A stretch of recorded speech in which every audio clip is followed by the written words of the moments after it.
সরাসরি এই বিক্ষোভের নেতৃত্ব দিচ্ছেন বিরোধী দলনেতা এবং দুর্নীতির অভিযোগ তুলছেন তিনি। আপনারা জানেন যে ইতিমধ্যে রাজ্য সরকারের তরফে একটি তদন্ত কমিটি গঠন করা হয়েছে। আজকে বিরোধী দলনেতা বলছেন রাজ্য সরকারের তদন্ত কমিটি মানি না, বর্তমান কোনো বিচারপতিকে দিয়ে তদন্ত কমিটি গঠন করা হোক।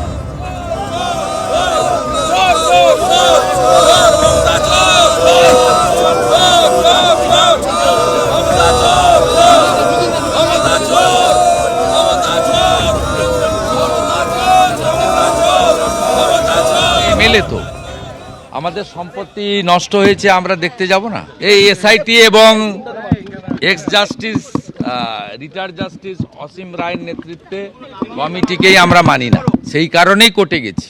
আগামীকাল অ্যাক্টিং চিফ জাস্টিসের কাছে মামলা রয়েছে। আমরা চাই ইন্ডিপেন্ডেন্ট রাজ্য সরকারের প্রভাবমুক্ত। মূল অভিযোগ রাজ্য সরকারের বিরুদ্ধে, রাজ্য সরকারের অনেকগুলো উইংসের বিরুদ্ধে। Law and order, discipline, traffic ম্যানেজমেন্টের দায়িত্ব ছিল পুলিশের বিরুদ্ধে অভিযোগ। পুলিশ রাজ্য সরকারের বড় উইংস। স্পোর্টস ডিপার্টমেন্ট এটার অনুমোদন দিয়েছে, তারা এই স্টেডিয়াম ব্যবহার করতে দিয়েছে। স্পোর্টস ডিপার্টমেন্টের বিরুদ্ধে অভিযোগ। অতএব স্বাভাবিকভাবে যে রাজ্য সরকারের বিরুদ্ধে অভিযোগ, তারা তদন্ত কমিটিতে থাকলে নিরপেক্ষ তদন্ত হতে পারে না, এক নম্বর। সেকেন্ড হচ্ছে অন্তত 300 কোটি টাকার মানি ট্রেল হয়েছে। It's a financial crime also. Money laundering অ্যাক্টে যারা দায়িত্ববান দেশের আইন অনুযায়ী ইনভেস্টিগেশন করার, তাদেরকে ইনভেস্টিগেশন করতে। দর্শকদের গ্রেফতার করা হচ্ছে, আমরা এফআইআর এর স্থগিতাদেশ চাইব, ধৃত দর্শকদের আইনি সহযোগিতা দেব, আশ্বাস দিয়েছেন বিরোধী দলনেতা। যুবকদেরকে গ্রেফতার করেছে, আমরা ওদের লিগ্যাল সাপোর্ট দেবো। আমরা ওই এফআইআর এর কোয়াশিং চাইবো। এই সরকার করেনি, আগের সরকার করেছে। আর ফুল রিনোভেশন করেছে ভারত সরকারের টাকা 2017-তে, আন্ডার 17। 600 কোটি টাকা এখানে ভাঙচুর হয়েছে, লুট হয়েছে। আমাদের দায়িত্ব পাবলিক মানিকে, এভাবে পাবলিক প্রপার্টিকে নষ্ট যারা করেছেন বা নষ্ট যারা মানে করার পরিবেশ করেছেন, আমাদের দেখা কর্তব্য। আমরা জনগণের কাছে দায়বদ্ধ। মুখ্যমন্ত্রী আসেননি, কিন্তু আমার বিরোধী দলনেতার ডিউটি আছে এটা করা। মুখ্যমন্ত্রী যে কাজটা, আমি তার জন্য অপেক্ষা করছিলাম যে তিনি 3 দিন কিছু করেন কিনা। 3 দিন যখন করেননি, তখন বাধ্য হয়েছি আমি আসতে। রাজ্যপাল এসেছিলেন প্রথম দিন, দরজা বন্ধ।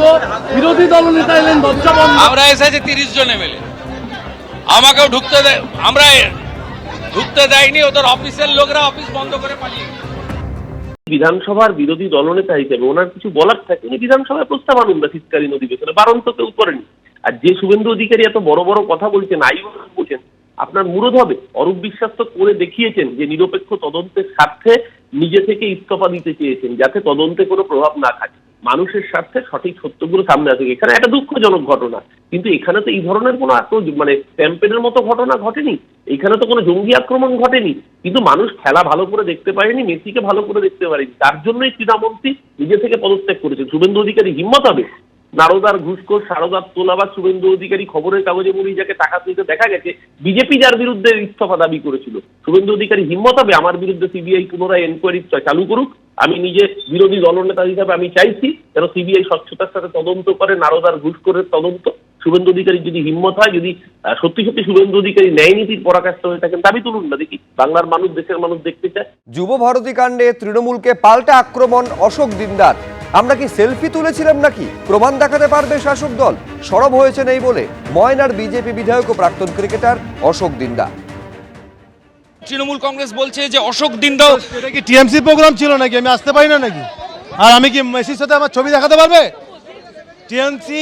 তৃণমূল কংগ্রেসকে প্রশ্ন করুন যে মেসির সাথে আমার কোনো সেলফি দেখাতে পারবে কি? আর এটা কি টিএমসির কোনো প্রোগ্রাম ছিল? টিএমসির প্রোগ্রাম ছিল না তো।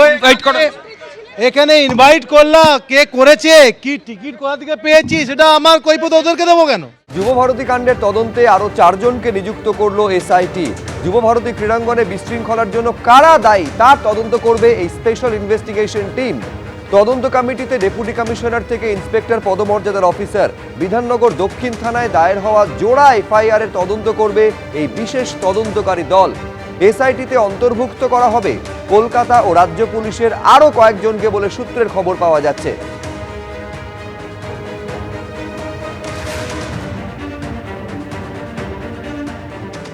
প্রথমে মাঠ পরিদর্শন এবং তার পরবর্তীকালে একেবারে যুবভারতী ক্রীড়াঙ্গন, সেই যুবভারতী ক্রীড়াঙ্গনের ঠিক পাশেই বিধাননগর কমিশনারেটের যে সিপি অফিস রয়েছে সেই অফিসে এসে পৌঁছালেন এসআইটি সদস্যরা এবং আসার পরবর্তীকালে তদন্ত বর্তমানে কোন পর্যায়ে রয়েছে, কি অবস্থা রয়েছে এবং যাদের গ্রেপ্তার করা হয়েছে, অন্যদিকে যে দুটি এফআইআর রয়েছে সেই এফআইআর সংক্রান্ত বিষয়ে একাধিক বিষয়ে তথ্য সংগ্রহ করেন এসআইটি সদস্যরা। এসআইটি সদস্যরা যখন সেখানে ছিলেন, বিধাননগর কমিশনারেটের সিপি এছাড়া বিধাননগর কমিশনারের উচ্চ পদস্থ আধিকারিকরা তারা সেখানে উপস্থিত থাকেন এবং গোটা বিষয়টি এসআইটি সদস্যদেরকে ব্রিফ করেন যে কি হয়েছিল 13 তারিখে এবং তার পরবর্তীকালে তারা কি পদক্ষেপ নিয়েছে সেই সংক্রান্ত বিষয়।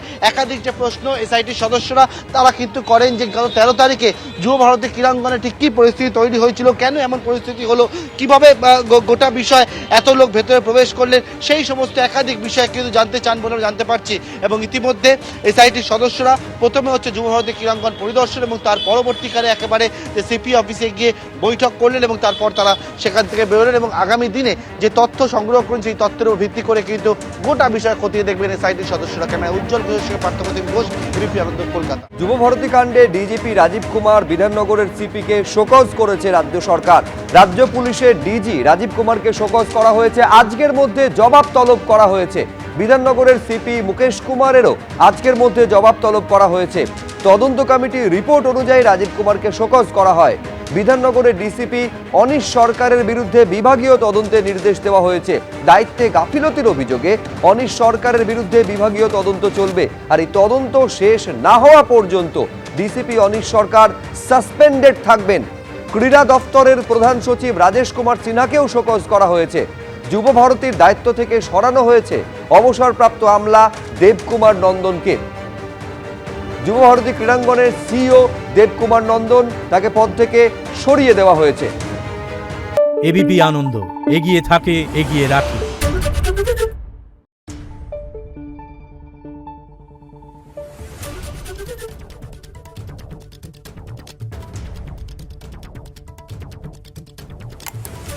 Thank you.